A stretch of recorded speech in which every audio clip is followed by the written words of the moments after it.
Hello guys, स्वागत है आप सभी का हमारे इस प्यारे से यूट्यूब चैनल स्टडी मेट पर। और हमने टोटल 8 लेक्चर्स रोटेशनल डायनामिक्स से किए हैं। मैंने मोमेंट ऑफ इनर्शिया वाले पार्ट को बहुत ही डिटेल में एक्सप्लेन किया है। सभी का मैंने एक अलग अलग वीडियो छोटी छोटी वीडियोस में डिवाइड किया है मैंने, जिससे कि आप हर एक शेप का मोमेंट ऑफ इनर्शिया अच्छे से समझ सको। अच्छे से मैंने डिवाइड किया है और डिराइव भी किया है और कुछ कुछ सम्स भी किए हैं हमने। तो अगर आपने जाके नहीं देखा और आपको वो टॉपिक अभी भी नहीं समझ आया तो जाकर देखिए, आपको वो टॉपिक समझ में आ जाएगा, वो मेरी गारंटी है, क्योंकि मैंने एकदम डिटेल में वो समझाया है। सो आज हम समझने वाले हैं, आज हम पढ़ने वाले हैं 2 टॉपिक्स। एक तो है परपेंडिकुलर एक्सिस थ्योरम और दूसरा है पैरेलल एक्सिस थ्योरम। ये भी मोमेंट ऑफ इनर्शिया का ही पार्ट है। तो एक्चुअली ये चौथा या 5वां वीडियो होगा मोमेंट ऑफ इनर्शिया का। तो एकदम डिटेल में मैं समझा रहा हूँ, और ऐसा नहीं है कि यहाँ पर ये यूट्यूब है तो जैसे तैसे सब चल रहा होगा, एकदम फ्लो में चल रहा है। अगर आप कोई भी कोचिंग में कोई भी एकदम हाईफाई से हाईफाई कोचिंग में, तो वहां पर भी यही सेम फ्लो चलता है और एकदम डिट्टो जो होता है नोट्स वगैरह वैसी ही होती है। ऐसा नहीं है कि उनका बहुत ज्यादा है, हमारा ऐसा ही है, सेम टू सेम लेवल है। या तो मेरा लेवल उससे ऊपर होगा या तो मैच करेगा। तो चलिए करिए। पहला क्या है? Perpendicular axis theorem. Perpendicular axis theorem है ना। परपेंडिकुलर एक्सिस थ्योरम बहुत ही इंपॉर्टेंट टॉपिक, बहुत इसके सम्स आपको दिखेंगे।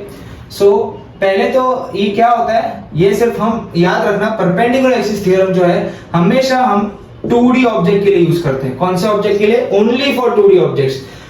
सिर्फ 2D ऑब्जेक्ट के लिए, 1D ऑब्जेक्ट के लिए कर सकते हैं नहीं, 3D ऑब्जेक्ट के लिए कर सकते हैं नहीं, ये याद रखना। 3D और 1D ऑब्जेक्ट के लिए हम ये यूज नहीं कर सकते, ओनली फॉर 2D ऑब्जेक्ट। और इससे कंडीशंस है कुछ, पहले वो पढ़ लेते हैं, बाद में डेरिवेशन स्टार्ट करेंगे। कंडीशन क्या है? पहली कंडीशन जो है, पहले इसमें प्रूफ क्या होता है वो मैं बताएगा। इसमें प्रूफ हम लोग क्या करने गए वाले हैं, इसमें प्रूफ क्या होगा। तो moment of inertia of z axis is equal to moment of inertia in x axis plus moment of inertia in y axis. हम ये प्रूफ करने वाले हैं। हम क्या प्रूफ करने वाले हैं? हम ये प्रूफ करने वाले हैं। सो पहले x and y must be in the plane of object. जो ऑब्जेक्ट है उसके प्लेन में x और y होने चाहिए।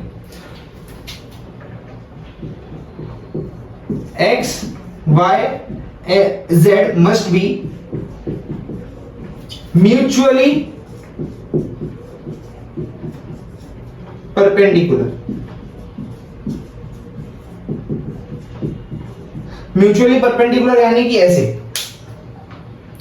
ये वाली उंगली से परपेंडिकुलर है कि नहीं, और ये वाली उंगली से परपेंडिकुलर है, ये वाली उंगली से परपेंडिकुलर है, यानी कि ये तीनों उंगली एक दूसरे से परपेंडिकुलर है। तो x, y और z एक्सिस भी एक दूसरे से परपेंडिकुलर होनी चाहिए। यानी कि अगर x एक्सिस, y एक्सिस और z एक्सिस है, ये x है, ये y है, ये z है, तो ये इससे परपेंडिकुलर होनी चाहिए, ये इससे परपेंडिकुलर होनी चाहिए और ये इससे परपेंडिकुलर होनी चाहिए। यानी कि x, y और z एक्सिस तीनों एक दूसरे से क्या होनी चाहिए? परपेंडिकुलर होनी चाहिए। इसे हम क्या कहते हैं? म्यूचुअली परपेंडिकुलर होना। म्यूचुअली परपेंडिकुलर होनी चाहिए। और जो z एक्सिस है मस्ट बी परपेंडिकुलर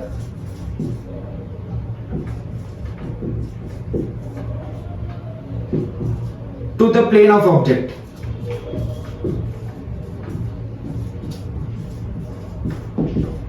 ये दिख रहा है क्या? नहीं दिख रहा है, थोड़ा ऊपर लिख देता हूं मैं।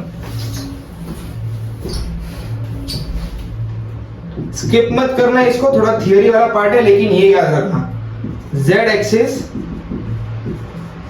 Must be perpendicular to plane of object. समझ गए? ये वाला टॉपिक जो है उसमें आपको कंडीशन याद रखने की बहुत जरूरत है।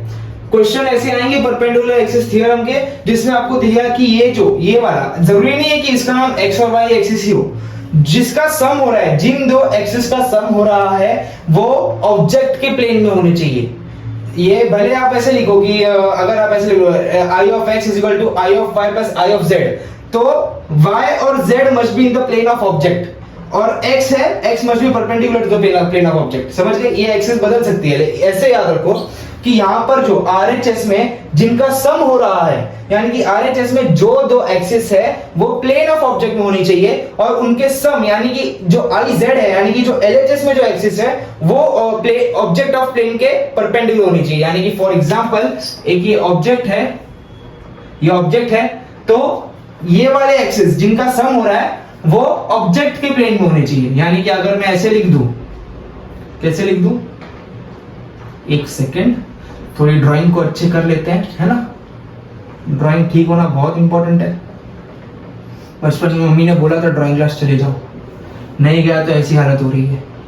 ये हमारी एक्स प्लेन, ये हमारी वाई प्लेन, यानी कि RHS में जिन दो एक्सिस का सम हो रहा है वो एक्सिस, भले ही वो यहाँ पर R हो, यहाँ S हो, या फिर यहाँ P हो, यहाँ पर Q हो, यहाँ पर R हो, कुछ भी नाम होने दो, याद कैसे रखना है कि RHS में जिन दो एक्सिस का सम हो रहा है वो दो एक्सिस ऑब्जेक्ट के प्लेन में होने चाहिए, और जो LHS वाली एक्सिस है वो ऑब्जेक्ट के प्लेन को परपेंडिकुलर होनी चाहिए। यानी कि कैसे है, अगर ये ऑब्जेक्ट है, अगर ये ऑब्जेक्ट है तो x एक्सिस और y एक्सिस ऐसे है, x एक्सिस यहाँ पे, y एक्सिस यहाँ पे, यानी कि ये किसके प्लेन में, ऑब्जेक्ट के प्लेन में, और z एक्सिस जो है वो ऊपर से इसको चीरते हुए जा रही है, यानी कि इससे परपेंडिकुलर है, परपेंडिकुलर, समझ गए, इससे क्या है, परपेंडिकुलर।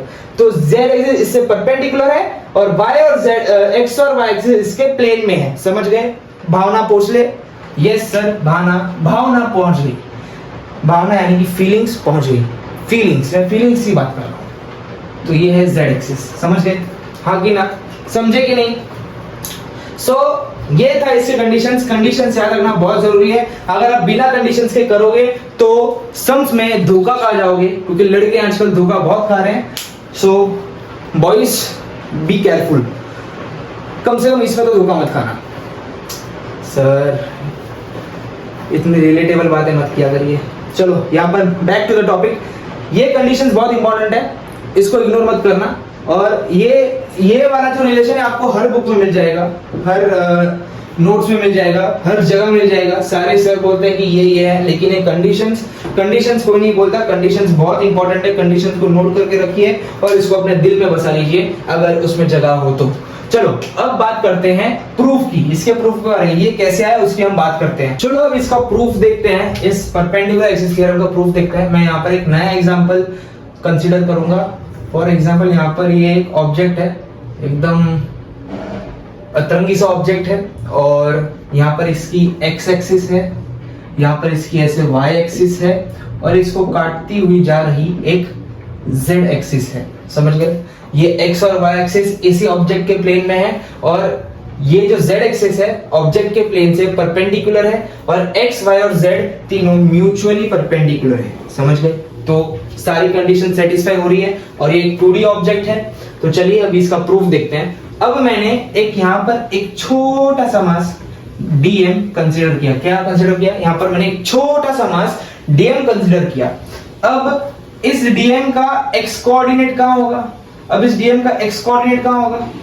यहाँ होगा, है ना। ये इसका x कोऑर्डिनेट है, ये क्या है? इसका x कोऑर्डिनेट है, यानी कि ये x कोऑर्डिनेट है। तो अगर मैं इसकी बात करूं तो ये भी x हुआ। इस पॉइंट का y कोऑर्डिनेट कितना है? y कोऑर्डिनेट ये है।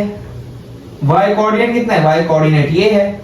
अब मुझे एक बात बताओ, इस dm ऑब्जेक्ट का, इस dm मास का x एक्सिस से डिस्टेंस कितना है? मैं कोऑर्डिनेट की बात नहीं कर रहा, मैं वापस यहां पर एक छोटा सा डायग्राम बना लेता हूं। ये हमारा dm, ये हमारा dm है। इस dm का x एक्सिस पे कोऑर्डिनेट्स कौन सा है? कोऑर्डिनेट्स है x। ये क्या है? कोऑर्डिनेट्स है x। और y एक्सिस से कोऑर्डिनेट्स कितना है? y एक्सिस से कोऑर्डिनेट्स है y। लेकिन x एक्सिस से डिस्टेंस कितनी है? ये x एक्सिस और ये यहां पर पॉइंट, तो x एक्सिस से डिस्टेंस कितनी है? ये y, तो ये भी y ही हो जाएगा। यानी कि इस पॉइंट का x एक्सिस से डिस्टेंस y है। ये x एक्सिस से y डिस्टेंस दूर है, सिमिलरली ये पॉइंट y एक्सिस से x डिस्टेंस दूर है, ये x तो ये भी x, यानी कि ये जो पॉइंट है y एक्सिस से x डिस्टेंस दूर है। ये डिस्टेंस कितनी है? हम कभी भी कोई भी मोमेंट ऑफ इनर्शिया निकालते हैं तो mr² में जो r होता है वो क्या होता है? एक्सिस से डिस्टेंस। तो इस पॉइंट का इस एक्सिस से डिस्टेंस कितना है? x। तो वही मैं आपको समझाने की कोशिश कर रहा था कि मैं अगर di, अभी फॉर एग्जांपल ये जो है ये क्या है? 3 एक्सिस है, ix, iy, iz। अगर मैं i ऑफ x की बात करूं, लेकिन यहां पर हमने क्या लिया है? छोटा सा मास, यानी कि यहां पर क्या होगा? d of ix। तो d ऑफ ix क्या होगा? d of m into x axis से कितने डिस्टेंस दूर है? y डिस्टेंस दूर है, तो y स्क्वायर। वैसे अगर मैं d ऑफ iy की बात करूं तो dm इंटू y एक्सिस से कितना दूर है? x डिस्टेंस दूर, तो यहां पर आ गया x स्क्वायर। हमेशा ये क्या होता है? ये वाला जो है ये होता है distance from axis, distance from axis. याद रखना, कभी भी जो बेसिक चीज है उसको भूलना नहीं है। भले आप कितने भी एडवांस क्वेश्चंस करिए, एचसी वर्मा, डीसी पांडे, कौन सी भी आपको बुक सॉल्व करनी है कर लीजिए, पीवाईक्यूज करना है कर लीजिए, लेकिन आपका जो बेसिक कॉन्सेप्ट है कभी भी भूलना मत, क्योंकि बेसिक चीजों में हम मिस्टेक कर देते हैं। सिली मिस्टेक्स वहीं होती है और हमारे मार्क्स चले जाते हैं। तो बेसिक से हमेशा जुड़े रहिए। अभी भी मैं वापस रिपीट करता हूं कि इस पॉइंट का y एक्सिस से डिस्टेंस कितना है? वो है x। इतना डिस्टेंस दूर है x, यानी कि x स्क्वायर। इस पॉइंट का x एक्सिस से कितना डिस्टेंस है? ये x एक्सिस है और यहां से कितना डिस्टेंस है? y डिस्टेंस, यानी कि यहां पर आ गया y। इसका कोऑर्डिनेट x है, लेकिन डिस्टेंस कितना है? y। x एक्सिस पे कोऑर्डिनेट कितना है? x, डिस्टेंस कितना है? y। कोऑर्डिनेट्स और डिस्टेंस में कंफ्यूज मत होना। अगर मैं diz की बात करूं, diz, अब ये क्या है? z axis. अब z एक्सिस से इस पॉइंट का डिस्टेंस कितना होगा? इतना होगा, है कि नहीं? यही तो है, इस पॉइंट का z एक्सिस से डिस्टेंस कितना है? समझो मैं इसको r मान लूं, तो r क्या होगा? r क्या होगा? r square equal to x square plus y square, है कि नहीं? है कि नहीं? r square equal to what? x square plus y square, क्योंकि ये भी परपेंडिकुलर है, ये भी परपेंडिकुलर है। तो r स्क्वायर क्या होगा? हमेशा हम क्या, वापस मैं बता रहा हूं, ये जो होता है परपेंडिकुलर डिस्टेंस होता है। ये क्या होता है? ये जो r स्क्वायर हम जब भी लिखते हैं कि i is equal to m into r का स्क्वायर, ये r क्या है? परपेंडिकुलर डिस्टेंस फ्रॉम एक्सिस है, यानी ये क्या है? ये भी परपेंडिकुलर, ये भी परपेंडिकुलर, यानी r क्या होगा? x square plus y square. तो यहां पर मैं क्या लिखूंगा? dm इंटू आर का स्क्वायर। इस पॉइंट का इस एक्सिस से डिस्टेंस कितना है? r है। ये z एक्सिस, ये z एक्सिस, ये इसका पॉइंट, यानी कि हमारा ऑब्जेक्ट dm, इससे कितना डिस्टेंस दूर है? r डिस्टेंस दूर है कि नहीं? यहां पर ये z एक्सिस, यहां पर ये dm, ये कितना डिस्टेंस दूर है? r डिस्टेंस दूर है। यहां पर ये क्या है? यहां पर y है, यहां पर x है, तो r क्या हो जाएगा? x square plus y square, है कि नहीं? तो diz is equal to r square की जगह पर मैं x square plus y square डाल दूं? यस सर, डाल दो। डाल दिया, यानी कि diz कितना हो जाएगा? dm into x square plus dm into y square. मैंने dm को अंदर मल्टीप्लाई करवाया। अब dm इंटू एक्स स्क्वायर क्या है? diy, तो dm इंटू एक्स स्क्वायर के जगह पर डाल दो diy, आ गया diy। dy स्क्वायर की जगह पर क्या आएगा? dix, तो डाल दो dix, आ गया। यहां तक समझा सबको? यस सर, समझ गया। सबको समझना चाहिए, बहुत ही इजी पार्ट है, कुछ मैं रॉकेट साइंस नहीं लगा रहा हूं। तो अब आगे हम क्या करेंगे? इसे क्या करेंगे? हमेशा की तरह इंटीग्रेट करेंगे। लगा दो सांप, यहाँ पे सांप आ गया, है ना? अब diz का इंटीग्रेशन है iz, diy का इंटीग्रेशन होता है iy, dix का इंटीग्रेशन होता है ix। तो प्रूफ हो गया, iz is equal to ix प्लस iy। ये रिलेशन प्रूफ हो चुका है। ये इसका प्रूफ बहुत इंपॉर्टेंट है, क्योंकि आपको बोर्ड्स में तो आएगा ही, लेकिन कभी कभार ये न्यूमेरिकल्स में भी यूज होता है। तो ये रिलेशन तो आपको कभी नहीं भूलना, लेकिन ये जो प्रूफ है ये भी आपको याद रखना होगा, क्योंकि इंपॉर्टेंट है, इसलिए आपको याद रखना होगा। और ये कोऑर्डिनेट्स वाला सिस्टम आया होगा, आपको समझा है कि क्या है। x इसका कोऑर्डिनेट है, लेकिन x डिस्टेंस से x एक्सिस से डिस्टेंस कितना है? y। x एक्सिस पे कोऑर्डिनेट x है, ये जो पॉइंट है ये x कोऑर्डिनेट पे है, लेकिन डिस्टेंस कितना है? y। हमेशा ध्यान रखना। फॉर एग्जांपल अगर मैं आपको थोड़ा ग्राफिकली बताऊं तो समझो ये y एक्सिस है और ये x एक्सिस है। आपने यहाँ पर एक पॉइंट लिया है, बराबर? ये 1 2 3 4 और ये 5, ये 1 2 और 3, समझ गए? ये x है, ये y है। अब मैं बताऊं कि ये इस पॉइंट का x कोऑर्डिनेट कितना होगा, इतना होगा 5, तो मिलेगा 5, और y कोऑर्डिनेट कितना होगा, इतना होगा। y कोऑर्डिनेट कितना ऊपर है ये, तो ये 3 हो गया। लेकिन 5,3 क्या है, 5,3 क्या है, कोऑर्डिनेट है। अभी अगर मैं पूछूं कि x एक्सिस से कितना ऊपर है, तो 3 ऊपर है, 3 यूनिट ऊपर है। अगर मैं पूछूं कि y एक्सिस से कितना दूर है, तो 5 यूनिट दूर है। यानी कि x एक्सिस का कोऑर्डिनेट 5 है, लेकिन डिस्टेंस कितना है x एक्सिस से 3। वैसे ही सेम टू सेम यहां पर मैंने पॉइंट लिया है, पॉइंट का x कोऑर्डिनेट क्या है, ये x, y कोऑर्डिनेट y, लेकिन x एक्सिस से डिस्टेंस कितना y एक्सिस से डिस्टेंस कितना x। समझ गए? आई होप आपको भी अब जाके समझा होगा। अब पढ़ेंगे हम लोग पैरेलल एक्सिस थ्योरम। इसके पहले हम एक सम करेंगे। चलिए क्वेश्चन की बात करते हैं। क्वेश्चन ये है कि एक डिस्क है, क्या है, एक डिस्क है, और ये है हमारी x एक्सिस, ये है हमारी y एक्सिस, और इसको चीरती हुई जा रही है z axis, centre of mass से। समझ गए? सेंटर ऑफ मास से जा रही है z एक्सिस, और ये चारों सब सेंटर ऑफ मास से जा रहे हैं। अब हमें क्या पूछा है कि Ix निकालो। क्या निकालो? Moment of inertia of x axis निकालो। क्या करेंगे? अब हमें I ऑफ z तो पता है, डिस्क का हमने रट रखा है, क्या है, mr²/2। लेकिन नहीं पढ़ा है कि नहीं, भूल गए? पढ़ा है कि नहीं? नहीं पढ़ा तो जाके देखो, वीडियो बना रखा है डिटेल में एकदम। हाँ, तो I इन z डायरेक्शन में पता है कि mr²/2 होता है, बराबर। अब डिस्क जो है, अब चलो फॉर्मूला लिख लेते हैं। परपेंडिकुलर एक्सिस का थ्योरम का फॉर्मूला क्या है, Iz = Ix + Iy। Iz क्या है, mr²/2। अब Ix और Iy की अगर मैं बात करूं, अब अगर मैं I ऑफ x निकालूंगा या मैं I ऑफ y निकालूं, वो तो है ही सेम, क्योंकि अब ये जो डिस्क है, अब डिस्क है, ये है x एक्सिस, ये है y एक्सिस। अब किसके भी अलोंग निकालो सेम ही आने वाला है, क्योंकि ये क्या है, सिमेट्रिकल है पूरा। ये क्या है, ये x और y के अलोंग डिस्क सिमेट्रिकल है। अब तुम लोग x से, अगर मैं इसको थोड़ा घुमा दूं, अब ये इस डिस्क को मैं थोड़ा ऐसे घुमा दूं, अगर मैं इसको ऐसे घुमाऊं, तो x यहाँ आ जाएगा, y यहाँ आ जाएगा, लेकिन है तो सेम ही ना। एक्सिस क्या है, ये डिस्क, ये y, ये x, वापस घुमाओ सेम, वापस घुमाओ सेम। पहले यहाँ पर x और y था, घुमाया तो यहाँ पर x आ गया, यहाँ पर y आ गया। है तो सेम ही, दिख तो सेम ही रहा है, क्योंकि ये क्या है, सिमेट्रिकल है along x and y axis. So since ये सिमेट्रिक है, हमेशा चेक करो कि सिमेट्रिक है कि नहीं। अगर सिमेट्रिक है तो ये क्या हो जाएगा, 2i ऑफ x हो जाएगा। दोनों सेम है तो ऐड कर दिया 2i ऑफ x, तो i ऑफ x क्या हो जाएगा, mr²/4 है कि नहीं, mr²/4। समझा? ये है इसका आंसर, mr²/4। इस तरीके से हम परपेंडिकुलर एक्सिस थ्योरम यूज कर सकते हैं। अगर मैं सिमिलरली रिंग के बारे में बताऊं, अगर मैं ये बताऊं कि ये रिंग है, ये क्या है, ये है रिंग, अंगूठी, अंगूठी है ना, ये अंगूठी है, तो इसका क्या हो जाएगा, I इन z डायरेक्शन सिर्फ mr²। हमने ये डिराइव किया है, रट रखा है कि I of z direction of ring इस क्या होता है, mr²।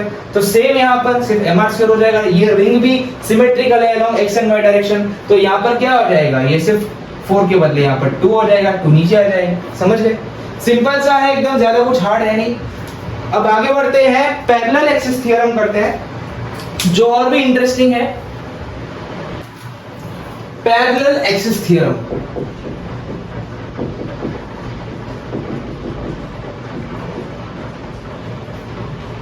पैरेलल एक्सिस थ्योरम, और ये 1D ऑब्जेक्ट, 2D ऑब्जेक्ट और 3D ऑब्जेक्ट तीनों के लिए एप्लीकेबल है। इसमें कोई रेस्ट्रिक्शन नहीं है, कोई कंडीशन नहीं है कि ये 3D के लिए है, 2D के लिए है, 1D के लिए है, ये तीनों के लिए एप्लीकेबल है।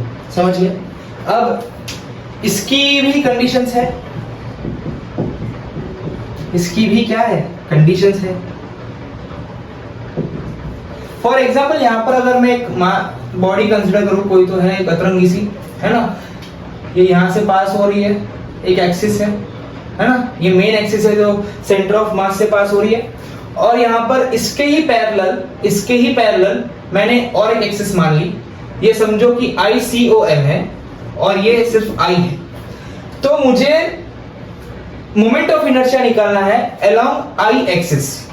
मुझे ICOM पता है, लेकिन मुझे क्या निकालना है, moment of inertia along I axis. हम यहाँ पर प्रूफ क्या करने वाले हैं, पहले वो जान लेते हैं कि I ऑफ, ये समझो मैं इसे x मान लेता हूँ, ये x है समझो, I ऑफ x एक्सिस, नहीं R मान लेता हूँ वरना तुम लोग असली वाला x एक्सिस समझ लो, R, I along R axis is equal to I along COM plus m into a का square plus m into a का स्क्वायर। अब ये m जो है ये इसका मास है, पूरे बॉडी का मास है, a क्या है, इसके और इसके बीच का डिस्टेंस a, परपेंडिकुलर डिस्टेंस, समझिए परपेंडिकुलर डिस्टेंस। पहली कंडीशन ये है the axis must be parallel to the main axis passing through COM। समझ गए, ये दोनों क्या होनी चाहिए, पैरेलल होनी चाहिए। दूसरी कंडीशन ये है the distance A must be perpendicular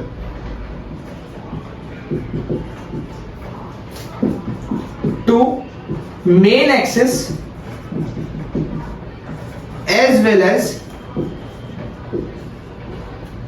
the reference axis, यानी कि ये रेफरेंस एक्सिस। समझ गए, ये दो मेन कंडीशंस हैं जो इसमें अप्लाई होने वाली है।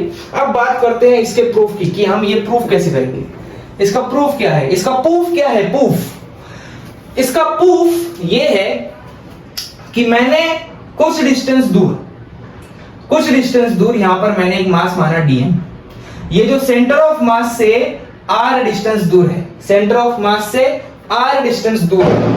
तो अब इसका फॉर्मूला क्या होगा, अगर मुझे dm का मोमेंट ऑफ इनर्शिया निकालना है, dm का क्या निकालना है, मोमेंट ऑफ इनर्शिया निकालना है, तो मैं कैसे निकालूंगा, di, अगर मुझे इस एक्सिस के अलोंग ICOM के अलोंग अगर मुझे निकालना है तो DICOM क्या हो जाएगा, dm, और इससे कितना डिस्टेंस दूर है, r डिस्टेंस दूर, तो r स्क्वायर। अगर मुझे इस dm मास का moment of inertia along r axis निकालना है, यानी कि DIR कितना हो जाएगा, ये कितना दूर है, a प्लस r, यानी कि ये पूरा डिस्टेंस दूर है, ये dm इस एक्सिस से ये पूरा डिस्टेंस दूर है कि नहीं, तो dm into a plus r का स्क्वायर। समझ गए, यहां तक समझा, a प्लस r का स्क्वायर। अब d of IR will be equal to dm into a square plus r square plus 2ar, है कि नहीं, plus 2ar, a plus b the whole square का formula. 2dir will be equal to, अब dm को अंदर multiply कराओ इससे और इससे, तो dm a square plus dm r square plus 2dm ar। यहां तक समझा। अब इसके बाद आपको क्या करना है, आपको करना है इंटीग्रेट, तो इंटीग्रेट करो, साफ लगा दो यहां पे। तो क्या इन सबको इंटीग्रेट करेंगे, तो d ऑफ IR का इंटीग्रेशन है IR, हाँ की ना। अब a तो यहां पर कांस्टेंट है, तो a इंटीग्रल साइन के बाहर आ गया, और dm का इंटीग्रेशन है m, यानी कि पूरा मास m।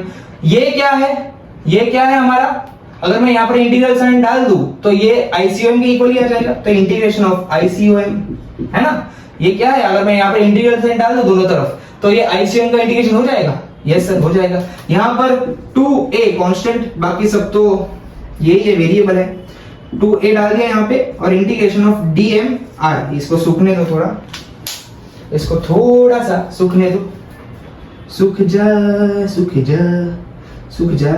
चलो सूख गया। अब ये यहाँ पर 2 और a कांस्टेंट है, 2a बाहर आ गया, इंटीग्रल साइन के अंदर क्या बचा, dm और r। अब dm और r यहाँ पर थोड़ा सा ध्यान फरमाइए, क्या फरमाइए, ध्यान फरमाइए। अब यहाँ पर थोड़ा सा ट्विस्ट आ जाएगा, यहाँ पर मैं मल्टीप्लाई करूंगा कैपिटल M से और डिवाइड करूंगा कैपिटल M से। तो जरा ध्यान से सुनो, ध्यान से थोड़ा सोचो। हमारा सेंटर ऑफ मास का फॉर्मूला क्या हुआ करता था जब हम 11th में थे, छोटे छोटे बच्चे थे, हमने सेंटर ऑफ मास नाम का चैप्टर पढ़ा था। तो XCOM क्या होता था, फॉर स्मॉल मास क्या होता था, integration of dm into r by capital M, है कि नहीं, integration of dm into r by capital M। यानी कि ये क्या है, ये डायरेक्टली हमें सेंटर ऑफ मास की लोकेशन दे देगा। यानी कि अगर ये बात मैं करूं तो डायरेक्टली मैं क्या समझूंगा, पॉइंट कहां है, सेंटर ऑफ मास पे। यानी कि ये जो है, ये क्या है, ये सेंटर ऑफ मास है।